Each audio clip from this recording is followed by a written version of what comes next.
Hey guys, it's Grant again. I'm here to talk to you about some pruning stuff today. That's probably the most common type of tree work that anyone does is tree pruning. And I'm here on the campus of the old sugar factory in Sugar Land. I came out here yesterday actually and watched them implode some of the old buildings. They're going to be redeveloping this site, and they actually blew up a couple of buildings. It was really awesome. Anyone from Sugar Land that came out, you know what I mean. It was really cool. I've seen this stuff on video before, but I've never seen them actually demolish a building using explosives. Anyway, back to pruning. I brought you out here to the sugar factory because there's a really unique situation out here. They've got some really beautiful live oaks. You can see behind me and here in front of us, there's just nice trees, but they really haven't maintained them over the years since the sugar factory was decommissioned and stopped refining sugar. So there's a great opportunity for us to get to talk about what is it that we do to trees when we prune them. Why do we prune them? What are the different techniques called?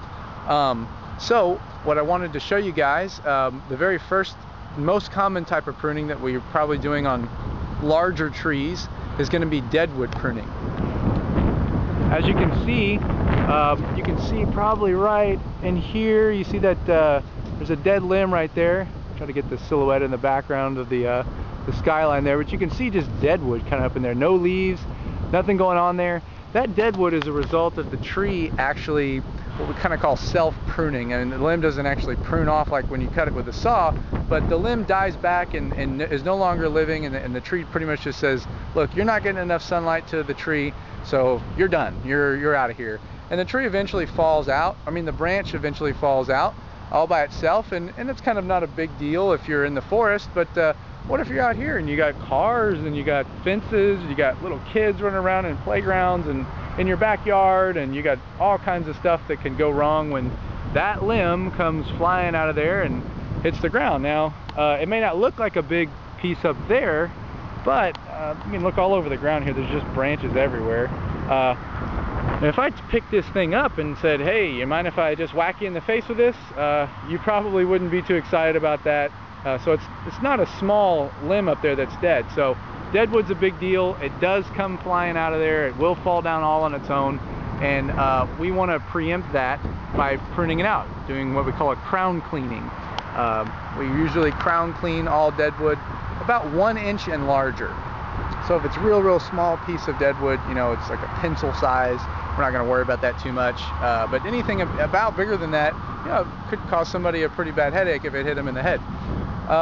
The other kind of pruning that we might do is actually deadwood pruning, going backwards, is also beneficial to the tree, because when that piece of wood, when that piece of branch is still stuck in the tree, it's dead. It's no longer living. There's no vascular action happening. There's no nutrients moving back and forth, and the tree cannot heal where that dead wood is. So the tree is going to eventually start to try to compartmentalize or heal over where that wood is dead, but it can't because there's a big chunk of wood in the way.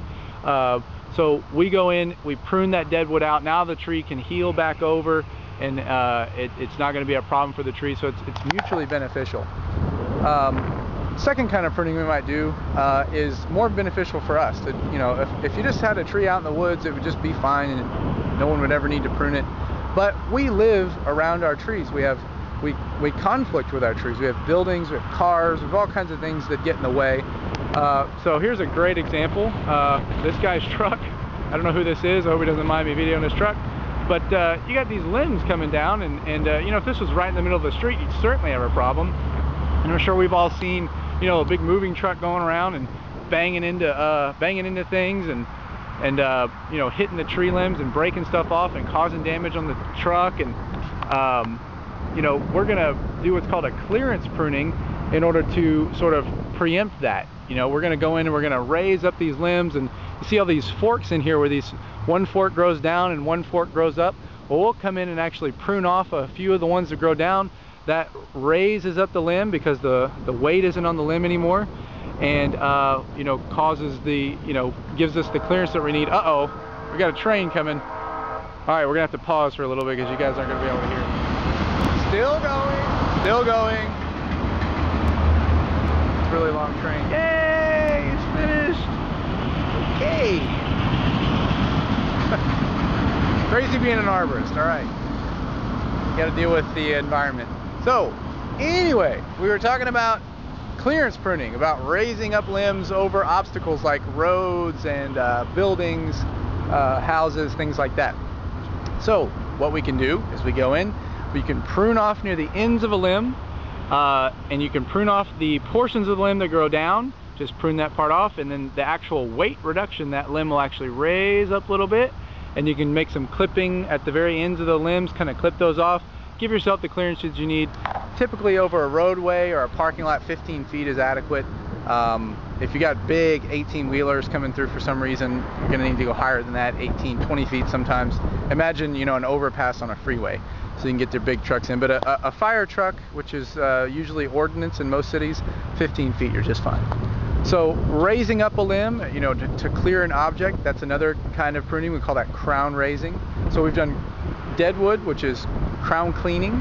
We've done crown raising, you know, which is raising up for clearance. And the other kind of pruning that we're going to do is called crown thinning. And a lot of times in your front yards, in a lot of neighborhoods, especially in Sugarland, you've got ordinances. When the builders built the development, the developer said, hey, you have to put 3 trees or you got to put 4 trees in the front yard, which is kind of a questionable practice in my opinion, because these are huge trees. I mean, these things have an 80, 100-foot crown span. I mean, look how big that is. That's bigger than most people's whole front yard. I mean, 2 people's whole front yard. And we're planting 4 of them in one front yard. It's kind of crazy. But we get a lot of problems with grass. People can't grow their grass. The grass is dying. Why is the grass dying? Because it can't get any sunlight. Because the tree is doing what a tree does and it's soaking up all the sunlight. Now, to a certain extent, we can deal with this problem through pruning. You don't want to kill your tree so that you can have grass. Well, maybe you do want to kill your tree, but I wouldn't recommend it.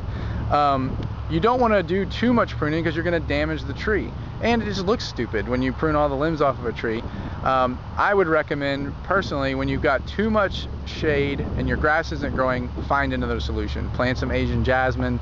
Mulch is great, like big, wide mulch beds just under the tree's canopy. The tree loves it. It's great. It doesn't have to compete with the grass.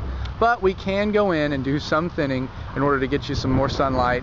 A lot of times you'll hear people talk about this type of thinning is good for when you have high winds, to reduce some of that stress on the tree's limbs. It's not that the wind actually blows through the limb more when you have a thinned tree. It's that there's less weight blowing on the end of the limb for that limb to break back, to go back and forth and possibly break. It's just physics. As you put a lot of weight on the end of something, it's going to want to bend. You put stress on it. But typically, pruning trees for hurricane proofing them or hurricane resistance is, I mean, that's salesmanship there for you, to scare people into pruning their trees. You cannot make a tree hurricane proof. If you get a 120-mile-an-hour hurricane wind, your roof is going to be blown off your house. You're going to have your neighbor's tree blown into your house. I mean, there's no way to proof your trees from hurricanes. The best thing you can do to make your trees safe is to make them healthy, keep them regularly maintained, and that is going to be, about the best you can do. Is 832-731-6531. You can also check us out online at theurbanforesters.com. And just go there. We have a contact us tab. You can check that out. Check out our other videos. Read some about what we stand for. Check out our photos. Love to talk to you. Can't wait to hear from you. Y'all have a great day.